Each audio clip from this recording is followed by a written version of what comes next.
یہ واقعہ مولانا زکریا نے لکھا ہے اور یہ آپ نے سماعت فرما لیا ہے کہ صحابی کو انہی کے مسلک کے مطابق بتایا گیا ہے، حالانکہ امام شافعی رحمۃ اللہ علیہ کی پیدائش بسم اللہ الرحمن الرحیم نحمدہ ونصلی علی رسولہ الکریم اما بعد۔ معزز ناظرین کرام، السلام علیکم ورحمۃ اللہ وبرکاتہ۔ آپ دیکھ رہے ہیں نور ٹی وی جدہ اور میں ہوں محمد عاقل۔ ہمارے چینل پر واٹس ایپ کے ذریعے آپ اپنا سوال اگر بھیجنا چاہتے ہوں تو اس نمبر کو براہ کرم نوٹ فرما لیجئے، شارٹ اور sweet clear voice message record کر کے ہمیں بھیج دیجئے، ہم آپ کے سوال کا حل یوٹیوب پر لے کر حاضر ہو جائیں گے۔ اور ابھی تک اگر آپ نے ہمارا چینل سبسکرائب نہیں کیا ہے تو پلیز سبسکرائب کر لیجئے، اس ویڈیو کو آخر تک دیکھیے اور دوسروں کے ساتھ بھی شیئر کیجئے۔ البتہ اگر آپ ہمیں جوائن ممبرشپ کے ذریعے اس چینل کو سپورٹ پہنچانا چاہتے ہوں تو گوگل نے آپ کے لیے دروازے کھول دیے ہیں۔ براہ کرم جوائن ممبرشپ کے ذریعے چینل کو مستحکم اور مضبوط بنانے کی کوشش کیجئے۔ آپ کی سپورٹ ہمیں دور تک پہنچنے میں اور لوگوں کی اصلاح کرنے میں معاون اور مددگار ثابت ہونے کی انشاءاللہ تعالی۔ آج کا سوال آپ کی خدمت میں پیش کروں گا جو بہت ہی ضروری ہے۔ اور السلام علیکم ورحمۃ اللہ وبرکاتہ۔ عاقل بھائی میں محمد زریاب بات کر رہا ہوں پاکستان سے۔ عاقل بھائی میرا یہ سوال تھا کہ یہاں پاکستان میں جو اہل الحدیث علماء ہے وہ بیان کر رہے ہیں کہ فضل ایمان میں ایک حدیث ہے کہ اس میں ایک صحابی کرام نماز پڑھ رہا تھا، جیسا کہ پیچھے سے ایک کفار آیا اس کو زخمی کیا تلوار سے، تو اس کے جسم سے خون بہہ گیا۔ تو اب یہ سوال میرے ذہن میں یہ سوال پیدا ہو رہا ہے کہ لیکن جو زکریا صاحب تھا جس نے فضل ایمان لکھا ہے وہ کہہ رہا تھا کہ جب یہ نماز پڑھ رہا تھا اور جسم سے خون بہہ رہا تھا، ایسا لگتا ہے کہ یہ بھی امام شافعی کے مذہب کا تھا۔ یہ حدیث فضل ایمان میں ہے یا نہیں؟ شکریہ۔ سوال آپ نے سن لیا ہے، میں ہنسی پر اپنی قابو نہیں کر پایا، معاف کیجیے گا اگر آپ کو میری ہنسی بری لگی ہو، لیکن یہ ایسا مذاق ہے جو کہ ہمارے ہاں کتابوں میں اکثر دیکھنے کو مل جاتا ہے۔ سوال آپ نے سنا ہے کہ کہا جا رہا ہے کہ شیخ الحدیث مولانا زکریا نے جو فضائل اعمال کے مصنف ہیں اس میں اس واقعے کو نقل کیا ہے، اور واقعے کو نقل کرنے کے بعد انہوں نے کہا ہے کہ جناب وہ صحابی امام شافعی کے مسلک پر رہا ہوگا، امام شافعی کا مذہب اس نے کا ماننے والا ہوگا، جو آپ نے سوال میں سنا ہے۔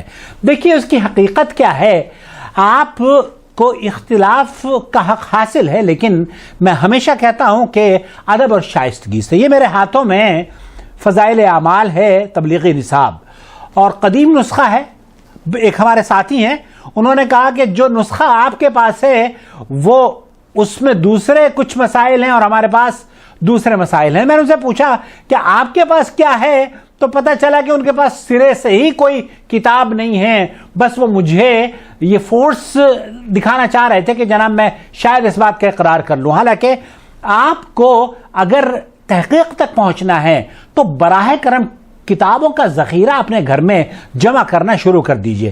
وہ قصہ کیا ہے، اللہ کے رسول صلی اللہ علیہ وسلم ایک غزوے سے، ایک سفر سے تشریف لا رہے تھے، راستے میں قیام کیا، رات ہو گئی، تو رات کو دشمن سے بچنے کے لیے ایک انصاری اور دوسرے مہاجر صحابی ہیں جن کی یہ ذمہ داری لگائی اللہ کے رسول صلی اللہ علیہ وسلم نے کہ آپ لوگ چوکیداری کریں گے۔ وہ چوکیداری پر قائم رہے اور ان دونوں نے پھر یہ مشورہ کیا کہ آدھی رات میں چوکیدارہ کروں گا اور آدھی رات آپ چوکیدارہ کیجئے گا، جب میں سو جاؤں گا میں آپ کو جگا دوں گا، اور آپ جب مجھے نیند آئے گی میں آپ کو جگا دوں گا۔ بہرحال تو ایک صحابی وہ سو گئے اور دوسرے صحابی نے جب خاصی نیند کا غلبہ ان پر ہوا تو انہوں نے سوچا کہ بجائے اس کے کہ میں سو جاؤں اور میں شاید یہاں بیٹھے بیٹھے مجھے نیند آ جائے، تو انہوں نے نماز پڑھنی شروع کر دی اور نماز میں قیام لمبا کر دیا۔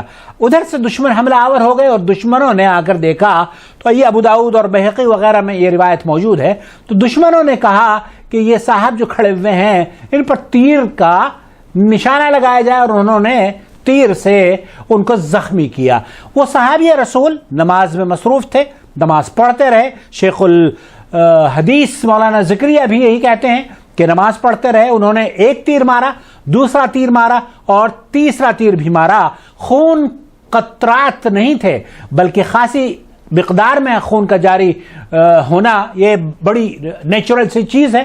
جب خون جاری ہو جاتا ہے تو حنفی مذہب میں ایک ان کا اپنا مسئلہ ہے کہ خون جسم کے خارج ہونے سے وضو باقی نہیں رہتا, جبکہ اللہ کے رسول صلی اللہ علیہ وسلم کے صحابی کا موقف یہ تھا کہ انہوں نے نماز نہیں چھوڑی اور ان کو پتا تھا کہ خون کے جسم سے نکلنے سے نماز نہیں, وضو نہیں ٹوٹتی, نہ نماز پر کوئی اثر ہوتا ہے. بہرحال یہ تو وہ روایت کا مختصر سا حصہ. اب مولانا زکریا یہ لکھتے ہیں کہ اس کے بعد جب بدن سے خون نکلنے لگا تو اس کے بعد اطمینان سے رکوع کیا, سجدہ کیا, نماز پوری کر کے اپنے ساتھی کو جگایا تو وہ ایک جگہ دو کو دیکھ کر جو وہ تھا دشمن وہ دیکھ کر ششدر رہ گیا, بھاگ گیا, نہ کہ معلوم کتنے آدمی ہوں گے.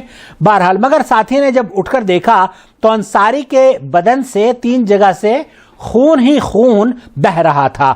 مہاجر صحابی نے کہا سبحان اللہ, تم نے مجھے شروع ہی میں کیوں نہیں جگا دیا؟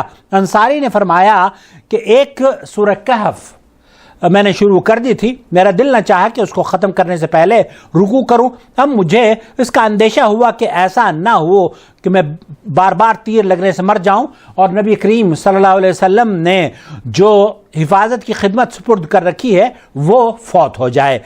اگر مجھے یہ اندیشہ نہ ہوتا میں مر جاتا, مگر سورہ ختم کرنے سے پہلے رکوع نہ کرتا.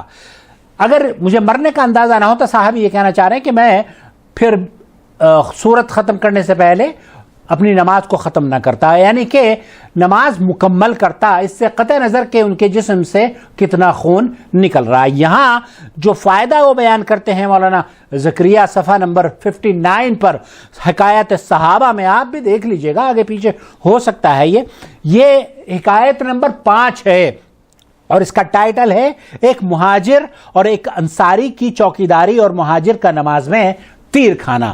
مولانا یہ لکھتے ہیں کہ یہ تھی ان حضرات کی نماز اور اس کا شوق کہ تیر پر تیر کھائے جائیں اور خون ہی خون ہو جائے مگر نماز کے لطف میں فرق نہ پڑیں. مولانا زکریا خود لکھ رہے ہیں کہ نماز کے لطف میں ان کو اتنا وہ مگن تھے کہ تیر اور خون نکلنے کے باوجود بھی اپنی نماز انہوں نے نہیں توڑی. اچھا, آگے لکھتے ہیں کہ